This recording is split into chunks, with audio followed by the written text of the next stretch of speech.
కనుక జియో హాట్‌స్టార్ లో వచ్చిన మలయాళం సినిమా పోన్ మ్యాన్ అంటే గోల్డ్ మ్యాన్ డిఫరెంట్ లాంగ్వేజ్ లో డబ్ చేశారు. ఇక ఈ సినిమాలో బేసిల్ జోసెఫ్, డైరెక్టర్ ఆఫ్ మిన్నెల మురళి, సూర్య తీసిన ఫిలిం భీమ్ లో నటించిన లిజమల్ జోసెఫ్ కూడా ఈ సినిమాలో నటించింది. ఇంతకీ పోన్ మ్యాన్ కథ ఏంటంటే పిపి అజేష్, బేసిల్ జోసెఫ్ ఒక జ్యువెలరీ ఏజెంట్. ఎవరైనా పెళ్లి అంటే చాలు ఒక అవసరం మేరకు నగలు ఇచ్చి వాటికి సరిపడా కట్న కానుకలు చదివింపులు వస్తే వాటితో నగరాన్ని జమ చేసుకుంటాడు. ముందే అగ్రిమెంట్ కూడా చేసుకుంటాడు. దానివల్ల ఎలాంటి ఇబ్బందులు ఉండకుండా చూసుకోవడానికి. అయితే ఎప్పటిలాగానే స్టెఫీకి అంటే లిజమల్ జోసెఫ్ పెళ్లికి 20,000 బంగారాన్ని బేసిల్ జోసెఫ్ ఇస్తాడు. పెళ్లైన తర్వాత వచ్చే కానుకలు తీసుకుందామని అనుకుంటాడు.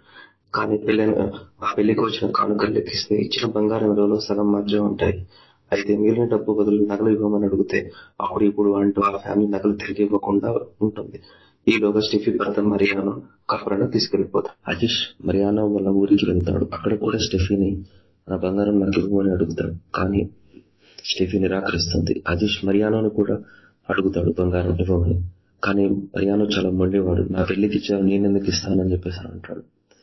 తర్వాత అజీష్ బంగారాన్ని ఎలా తెచ్చుకుంటాడు, ఎన్ని ఇబ్బందులు పడతాడు, ఎవరు సహాయం చేస్తారు, ఇవన్నీ ఇంకా స్క్రీన్ మీద చూడాల్సిందే. Thanks for watching. Please like, share and subscribe.